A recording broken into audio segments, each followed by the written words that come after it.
Hello everyone and welcome back to another tutorial where I'm going to show you how you can download and install the Call of Duty Modern Warfare 2 game on your PC. So let's get started right away. First of all, open up the Steam application on your device, and once you are taken into the store page, click on the search box and then type in Modern Warfare 2 to begin your search. Once you find the game, you can click on it and this will take you into the game page where you can check out the trailer as well as the reviews.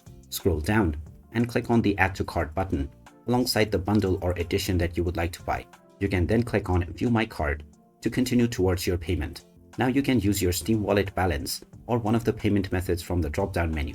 Then just enter the credentials of your chosen payment method, and once your transaction is completed, the game will be added to your library. You can then complete the installation with just a few clicks, and now you can start enjoying the Call of Duty Modern Warfare 2 game on your device. So there you have it. That is how easy it is to download and install Call of Duty Modern Warfare 2 on your PC.